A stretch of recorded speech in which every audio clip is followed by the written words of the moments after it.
से खाएगी जो स्टेट पे तस्वीर करना है और जो मजलिस की सबसे बड़ी ताकत आप हजरात और मेरी माँ बहनें आप सब की खिदमत में मेरा सलाम।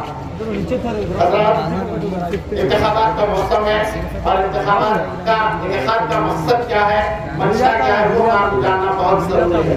इंतखाबात जमहूरियत का एक बहुत बड़ा हिस्सा होता। हर 5 साल के बाद हुकूमतों को बनाने और बिगाड़ने का काम इंतखाबात के जरिए किया जाता और इंतखाबात में आवाम के हाथ में एक बहुत बड़ा हथियार होता और वो हथियार होता वोट का। और वोट का हथियार आप अगर सही ढंग से इस्तेमाल करेंगे तो समझिए कि आप महफूज है।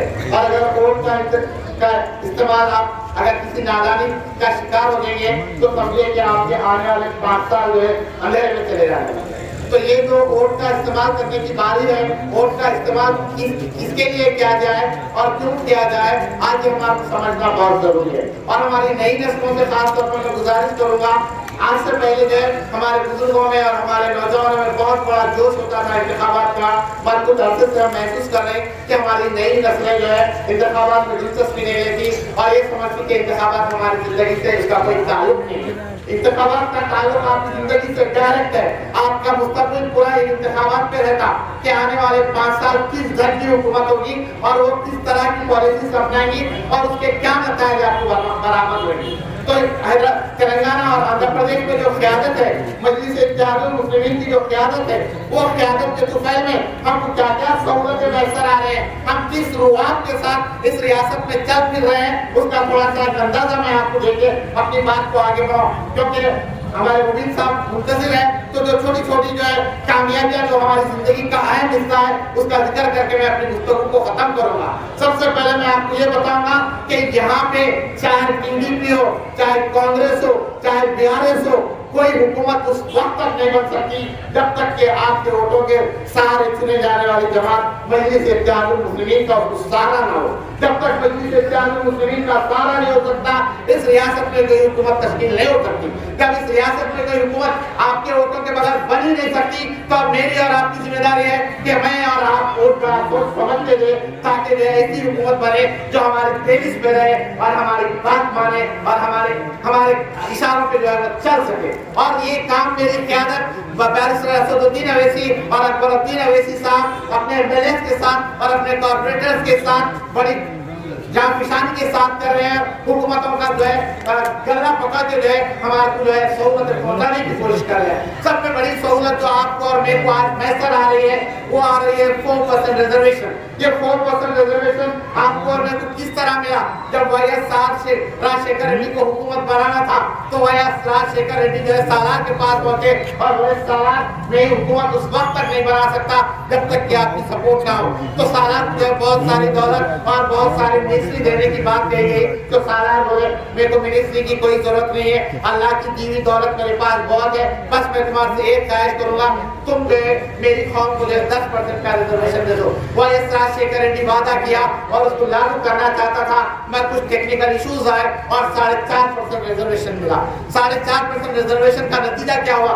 रिजर्वेशन से पहले अगर मैं कोई पुलिस स्टेशन को जाता तो मेरा कोई भाई दिखाई नहीं देता, मैं कोई गवर्नमेंट ऑफिस को जाता तो मेरा कोई भाई दिखाई नहीं देता, मैं कोई गवर्नमेंट कॉलेज को जाता तो मेरा कोई भाई नहीं दिखाई देता, कोई गवर्नमेंट स्कूल को जाता तो मेरा कोई भाई नहीं दिखाई देता। बस 4.5% रिजर्वेशन का ये नतीजा निकला कि आप कोई पुलिस स्टेशन को पहुंच जाओ आपको मेरा भाई दिखाई देगा, आप गवर्नमेंट हॉस्पिटल को पहुंच जाओ मेरा भाई डॉक्टर दिखाई देगा, आप गवर्नमेंट कॉलेज को चले जाओ वहां पे मेरा कोई भाई दिखाई देगा। जब मेरा कोई भाई दिखाई देता तो एक बड़ी हिम्मत आती, बड़ा हौसला आता कि चलो मेरा अपना कोई है कि मेरा काम आसान हो गया। ये किसकी देन है?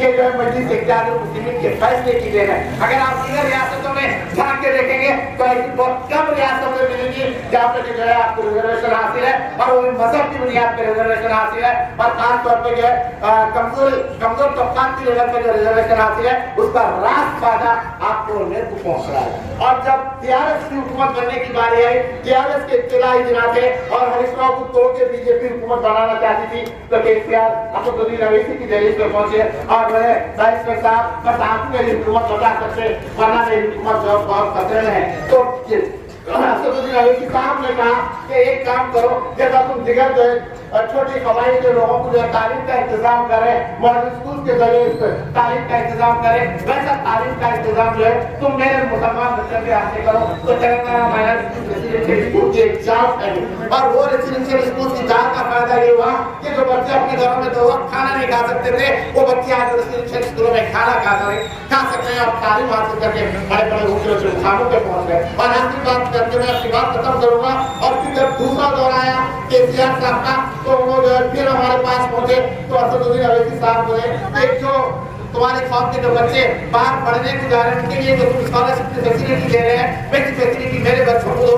ओवरसीज स्कॉलरशिप की फैसिलिटी डालोगी, और वो ओवरसीज स्कॉलरशिप में आप जान के हैरान होंगे कि 20 लाख रुपए हमारे बच्चों को मिल रहे हैं और एक टिकट मिल रहा है। इसका नतीजा ये है कि आज हमारे बच्चे यूरोप में, अमेरिका में, यूके में, सारी दुनिया में तालीम हासिल कर रहे हैं, अपने घर को रोशन कर रहे हैं, अपने मुल्क का नाम रोशन कर रहे हैं। इस तरह जो है ये जमात क्या से इत्तेहाद मुस्लिमीन का कारनामा है कि आज हमारे घरों में जो है नई रोशनी है। पहले 30 नवंबर को जो है आपको सही फैसला लेना है और अपनी क़यादत को, हमारी अपनी क़यादत के हाथों को मजबूत करना है। हमारे इलाके के उम्मीदवार मोहम्मद मुबीन साहब को भारी अक्सरियत के साथ मुंतखब कराने की हर फर्द की जिम्मेदारी है। शुक्रिया।